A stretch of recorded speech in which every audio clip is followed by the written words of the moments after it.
आज से संविधान विरोधी कानून पास होने लगे। जो सरकारी है वो बेचने में एक दिन नहीं लगा। भाजपा का रहना संविधान के लिए बड़ा खतरा है। मजबूत होगा, देखिए होगा नहीं है हमारा टीम मजबूत जी, जहाँ से है वहाँ से हमारा टीम मजबूत है।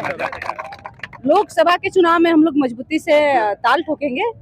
हमारे लोग बस नहीं चाहते।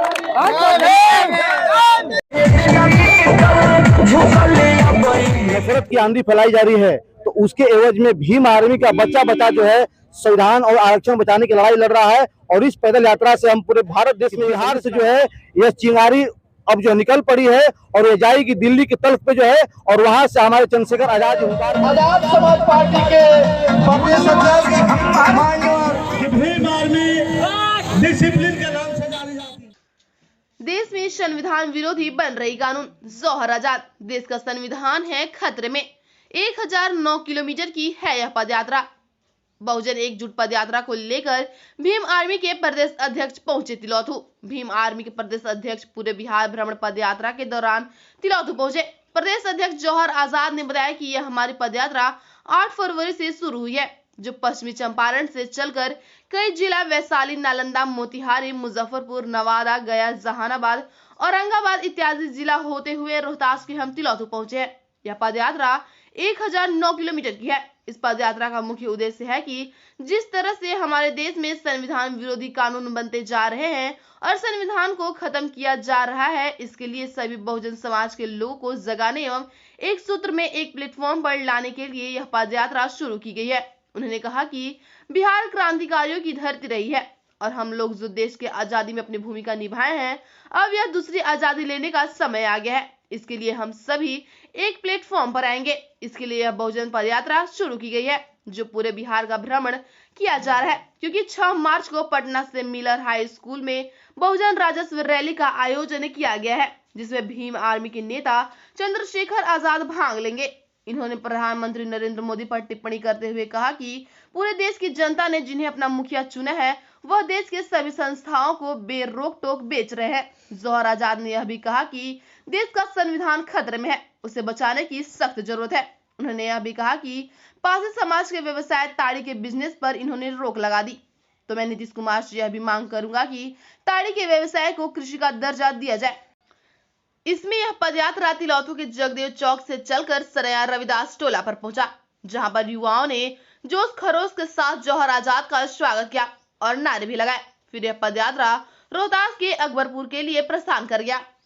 देखिए, अब 8 फरवरी से हमारी पदयात्रा चल रही है, जो पश्चिम चंपारण से शुरू हुई जी, और कई जिला मोतिहारी, मुजफ्फरपुर, वैशाली, नालंदा, नवादा, गया होते हुए हम औरंगाबाद होते हुए आज डिहरी पहुँचे और डिहरी से फिर हम जा रहे हैं अकबरपुर के लिए। पदयात्रा चल रही है, लगभग 1009 किलोमीटर की ये पदयात्रा है।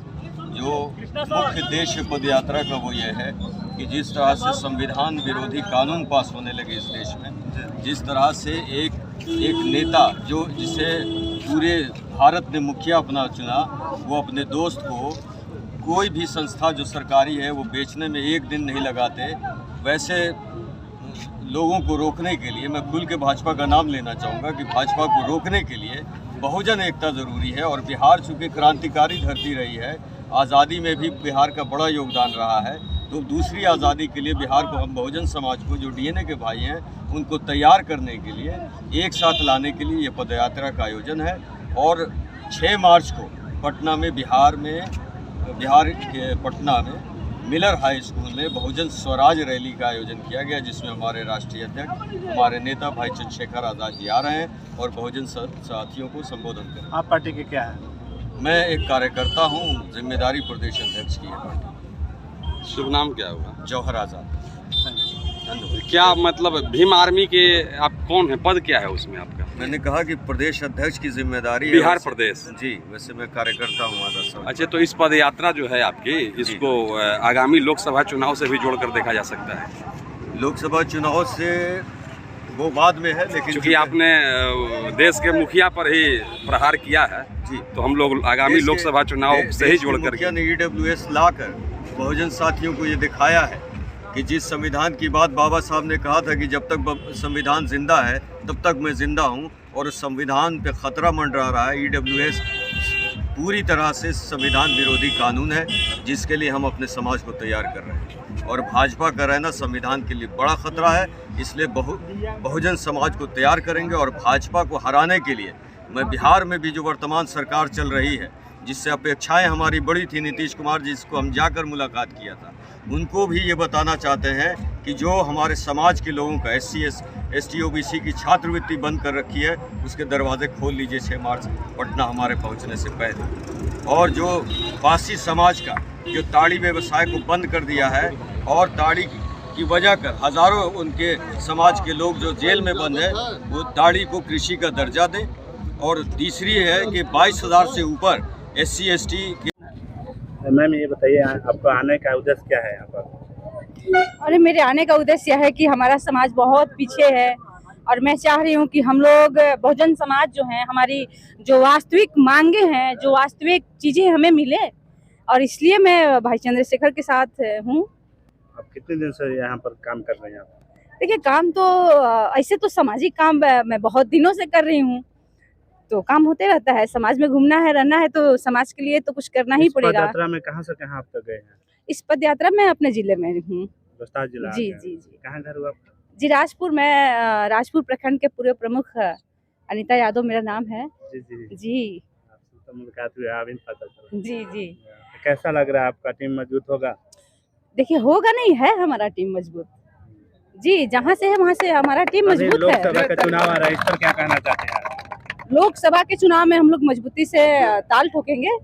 हमारे लोग, बस मैं ही चाहती हूँ कि हमारे लोग हमारे भाई चंद्रशेखर आजाद जी का हाथों को मजबूत करें, और जिस दिन उनका हाथ मजबूत होगा तो हम सब का अधिकार मजबूत होगा, और जब अधिकार मजबूत होगा तो हम सब लोग बिल्कुल जहाँ रहेंगे वहीं से चमकते रहेंगे उगता सूर्य की तरह। बहुत बहुत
झुकल अब